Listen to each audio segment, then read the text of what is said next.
అనకాపల్లి జిల్లా పరవాడ ఫార్మాసిటీలో భారీ అగ్ని ప్రమాదం జరిగింది. మెట్రో కెమ్ ప్రైవేట్ లిమిటెడ్లో భారీగా మంటలు చెలరేగాయి. భారీ మంటల కారణంగా ఆ ప్రాంతాన్ని దట్టమైన పొగ కమ్మేసింది. విషయం తెలుసుకుని ఘటనాస్థలికి చేరుకున్న ఫైర్ సిబ్బంది సకాలంలో స్పందించడంతో మంటలు అదుపులోకి వచ్చాయి. ప్రాణనష్టం లేకపోవడంతో అధికారులు ఊపిరి పీల్చుకున్నారు. అయితే షార్ట్ సర్క్యూట్ కారణంగానే మంటలు చెలరేగినట్లు ప్రాథమికంగా ఒక అంచనాకొచ్చారు. ఇక ఈ అగ్ని ప్రమాదానికి సంబంధించిన డీటెయిల్స్ మనకు అనురాధ అందిస్తారు. అనురాధ, విశాఖ ఫార్మా సిటీలో మరొకసారి అగ్ని ప్రమాదం సంభవించింది. దీంతో అక్కడ ఉన్న ప్రజలందరూ కూడా ఉలిక్కిపడిన ఘటన ఈ రోజు తెల్లవారుజామున జరిగింది. అయితే విశాఖ జవహర్లాల్ నెహ్రూ ఫార్మా సిటీలో మెట్రో కెమ్ ప్రైవేట్ లిమిటెడ్ లో ఈ ప్రమాదం సంభవించినట్టుగా గుర్తించారు. అయితే షార్ట్ సర్క్యూట్ వలన ప్రమాదం జరిగింది అన్నట్టుగా ప్రాథమిక అంచనాకైతే మాత్రం అక్కడ ఉన్న సిబ్బంది అయితే వచ్చారు. అయితే ఎంప్లాన్ ట్యాంక్ మంటలు వ్యాపించడంతో ఒక్కసారిగా భారీగా మంటలు, అంటే రసాయనిక పదార్థాలు ఉన్న ట్యాంక్ కి మంటలు వ్యాపించడంతో ఒకసారిగా భారీగా మంటలు ఎగిసిపడ్డాయి. అయితే వెంటనే వాటిని ఆపేసే ప్రయత్నం ఫైర్ సిబ్బంది చేయడంతో మంటలు అయితే ప్రస్తుతం పూర్తిగా అదుపులోనికి వచ్చాయి.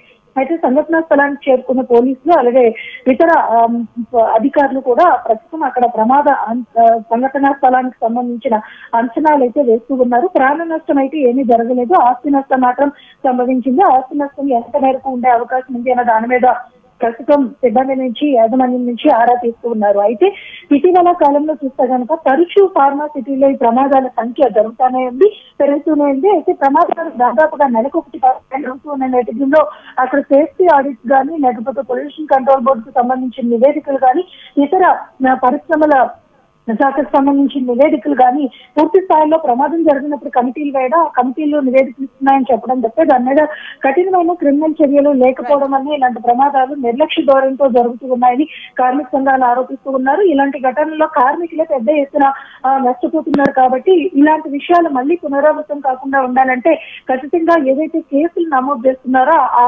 యాజమాన్యాల మీద చట్టపరమైన చర్యలు తీసుకోవాలని కార్మిక సంఘాల నుంచి అయితే పెద్ద ఎత్తున డిమాండ్ అయితే వినిపిస్తుంది. ఫార్మాసిటీలో ప్రమాదాల నివారణ మీద ఇప్పటికైనా కూటమి ప్రభుత్వం పూర్తి స్థాయి దృష్టి సారించాలని అక్కడ కార్మిక సంఘాల నేతలు, ప్రజలు కూడా కోరుకుంటున్నారు. మొత్తానికి ఈ ఘటనలో చూస్తే కనుక ఎటువంటి ప్రాణ నష్టం జరగలేదు, అలాగే ఎవరికి గాయాలు కూడా కాలేదు అనేది ప్రస్తుతం ఉన్న ప్రాథమిక సమాచారం.